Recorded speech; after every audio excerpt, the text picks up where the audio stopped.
In this video, we're going to go over the next stage of forensics, which is preservation. And on this stage, we're trying to protect the original evidence. So what we're going to do is have a write blocker that we're going to plug into a device that is going to ensure that no changes are made to the device.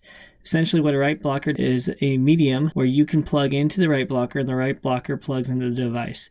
What it's going to do is it's going to be able to read everything off that device and never write anything to the device. So essentially, you could image an entire hard drive, disk, USB, or phone, whatever, to your device where you could then perform forensics on the image that you created rather than on the device itself. So once you've done that, you will never need to touch the device again. What you're going to do is seal up the evidence, and then you're going to maintain a chain of custody. So if you look at this bag, there are different stages of what has happened with this bag. So we're going to account for every location, everything that has taken place with this device throughout the entire process.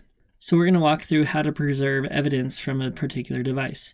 So what I want you to do is find a thumb drive, preferably a smaller size, because it's going to take up the entire space of that drive on your disk. So for example, if you have an 8 gigabyte USB drive, it's going to take up 8 gigabytes of that amount of space on your drive. So what you want to do is insert that USB drive and then follow the following instructions. So go ahead, pause this video, try this on your own, and then come back and we'll go through it together. Okay, so what we're going to do is open up FTK Imager and we'll click on this plus icon to add evidence item. We'll make sure that physical drive is selected. We will then select the drive of that USB device and then click finish. And this should then import the contents there. We could perform forensics on this, but this is a cheaper version of FTK, so it's not going to have the power of the real FTK. So what we'll do is export this to be able to use it in Autopsy, which is a more powerful tool. So we're going to right click this and say export disk image, and then we'll add a DD, as in disk drive, a raw disk drive. We'll give this a case number, so this would be associated with our forensics case. What type of evidence number this is, maybe 001. Unique description, this would be USB drive found by computer. An examiner would be our name.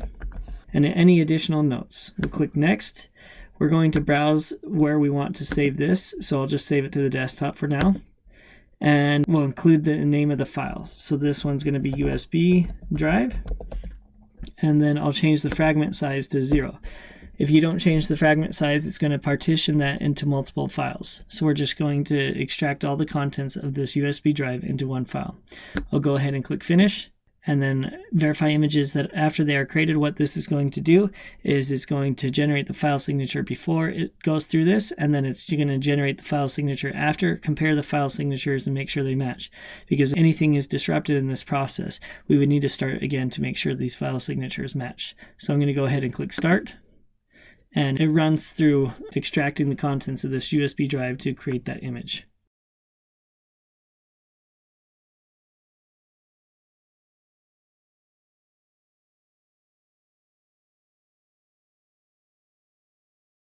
So it went through and then it just verified the drive. And so what you can see here is that the computed hash, it matches the report hash. And so we're good to go.